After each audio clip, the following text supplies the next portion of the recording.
Olá, meu nome é Marco e bem-vindo ao canal Atos 15. Hoje exploraremos duas porções bíblicas, Rucat e Balaque.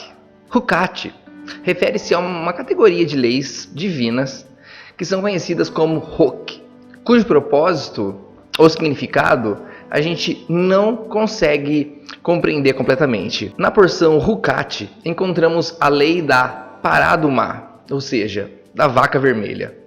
O exemplo perfeito desse tipo de mandamento. Esses mandamentos são os que mais nos desafiam, pois temos a tendência de acatar somente aquilo que faz sentido pra gente. Já na porção Balaque, nós acompanhamos a história do rei moabita, que, temendo o avanço dos israelitas, contrata o feiticeiro Balaão para amaldiçoar o povo de Israel. Porém, o Espírito Santo, o Ruach HaKodesh, age em Balaão e, contra sua vontade, ele acaba proferindo apenas bênçãos para o povo de Israel.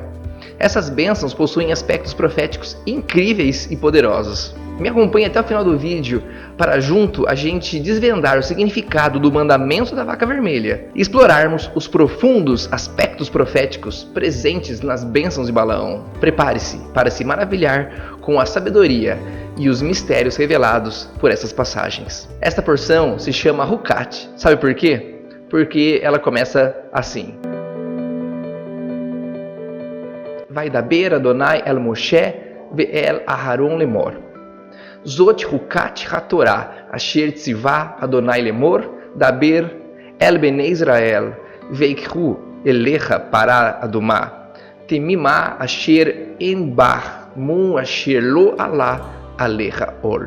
Disse também o Senhor a Moisés e Arão: esta é uma exigência da lei que o Senhor ordenou.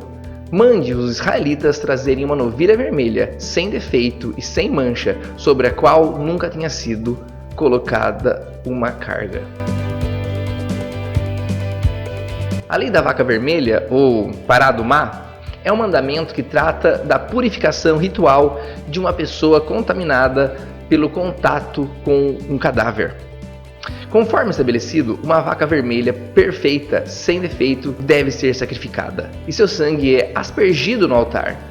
Em seguida, a vaca deve ser queimada fora do acampamento juntamente com madeira de cedro, isopo e um tecido vermelho. As cinzas resultantes são recolhidas e misturadas com água para produzir uma substância utilizada na purificação. Essa lei já é misteriosa por si só. Mas há um outro detalhe que nos intriga. As cinzas da vaca vermelha purificam uma pessoa impura, ao mesmo tempo que tornam impura a pessoa que realiza o ritual da purificação. Para uma pessoa se tornar pura, ela deve ser aspergida com a água contendo as cinzas da vaca vermelha no terceiro e no sétimo dia. Todos esses são símbolos que representam o Messias. Vamos ver. O animal para o sacrifício tem que ser perfeito, assim como Yeshua, que morreu sem cometer nenhum pecado. Ele não cometeu pecado algum e nenhum engano foi encontrado em sua boca. A cor vermelha do animal também é significativa. Na tradição judaica, Yeshua é comparado a Esaú, o pai da nação de Edom. E Esaú era ruivo, assim como a nossa novilha. E Edom significa o quê? Vermelho. E assim está escrito em Isaías: quem é aquele que vem de Edom, que vem de Bósra, com as roupas tingidas de vermelho? Quem é aquele que, num manto de esplendor, avança a passos largos na grandeza da sua força? Sou eu, que falo com retidão, poderoso para salvar. O sangue do animal aspergido no altar ilustra o sangue do Messias, aspergido no tabernáculo celestial. Se a aspersão de pessoas cerimonialmente impuras com o sangue de bodes e touros e as cinzas de uma novilha restauravam-lhes a pureza exterior, quanto mais o sangue do Messias, que, pelo Espírito Eterno, se ofereceu a Deus como sacrifício imaculado, purificará a nossa consciência das obras que conduzem à morte, para que possamos viver e servir ao Deus vivo. Assim como esse animal era queimado fora do acampamento, Yeshua também foi crucificado fora dos muros de Jerusalém. E, até hoje, muitos do povo judeu preferem mantê-lo distante das suas vidas. No entanto, Yeshua sofreu fora das portas da cidade para santificar o povo por meio do seu precioso sangue. A madeira de cedro, o hisopo e o tecido vermelho, presentes no ritual da vaca vermelha, são elementos encontrados no sacrifício de Yeshua.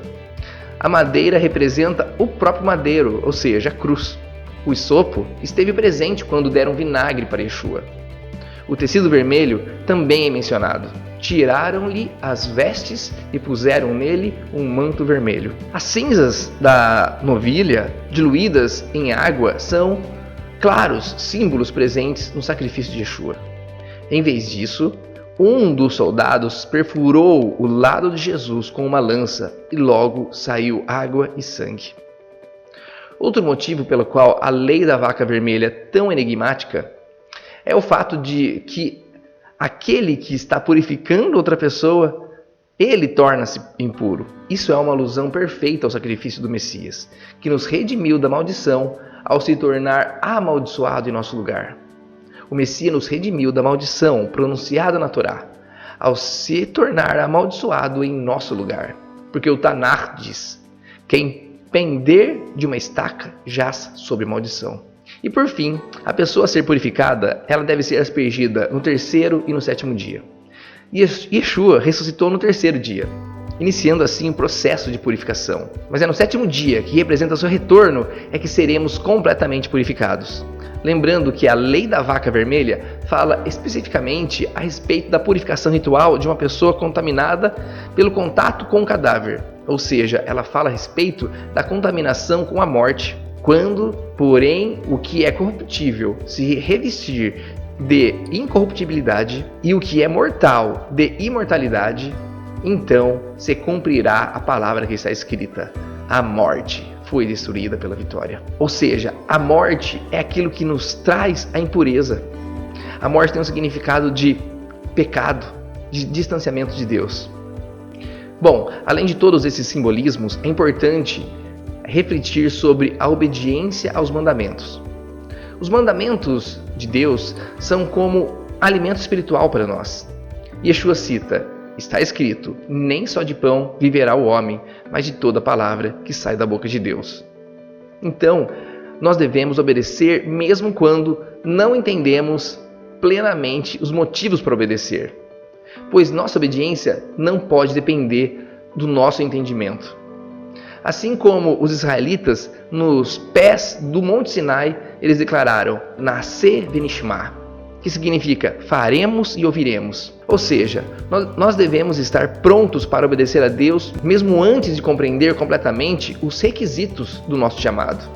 Devemos colocar a ação em primeiro lugar, mesmo sem entender plenamente, e confiar que o entendimento virá por meio da nossa prática e da nossa experiência. Esse é o princípio da fé, não é? Acreditar antes de ver. Embora seja importante a gente buscar entender o significado de cada mandamento, a gente deve lembrar que a nossa maior vitamina espiritual é o quê? A obediência e a submissão a Deus. Enquanto o sabor e o aroma desse alimento podem ser comparados ao tempero que nós adicionamos à nossa observância dos mandamentos.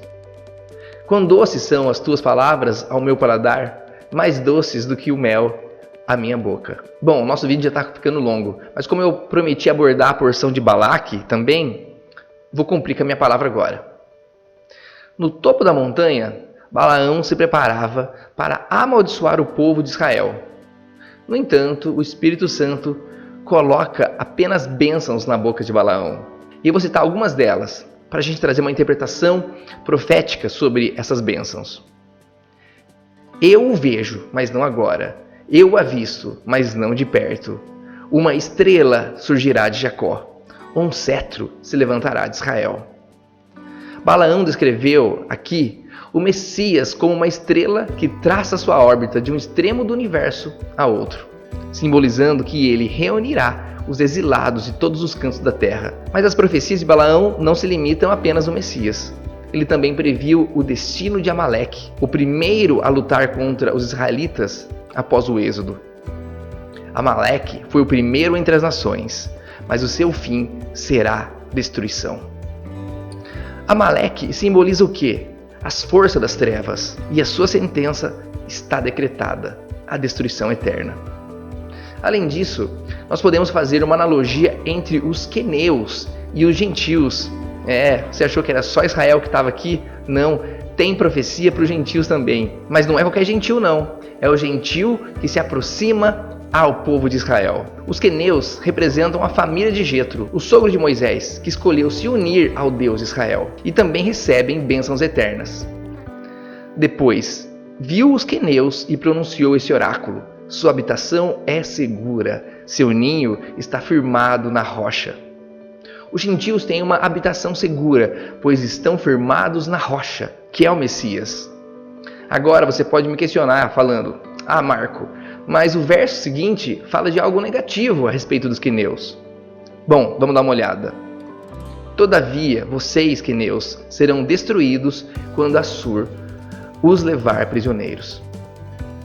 Pois é, mas é possível uma tradução alternativa, que ela seria assim: e se os queneus se desviarem, quão longe a Assíria os levará cativos?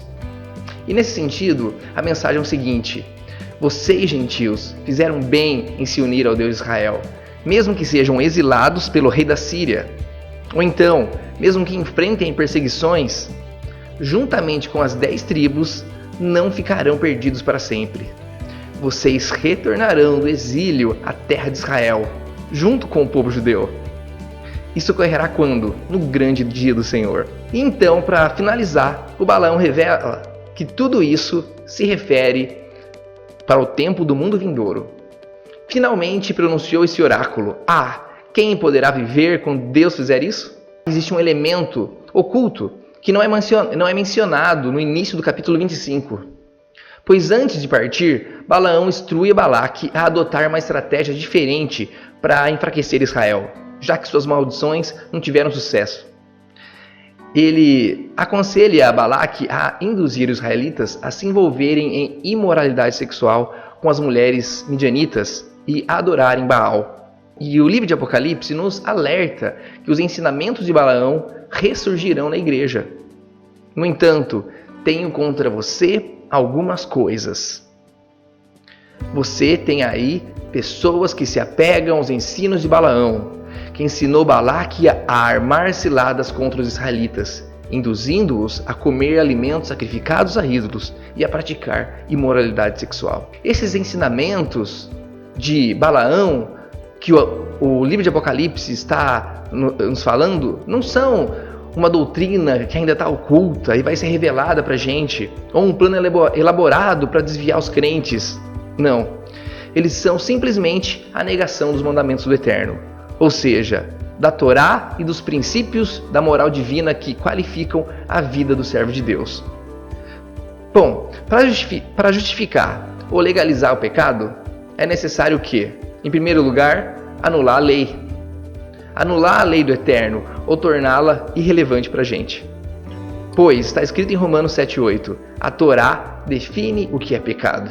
Infelizmente, isso é exatamente o que está acontecendo no nosso mundo atual.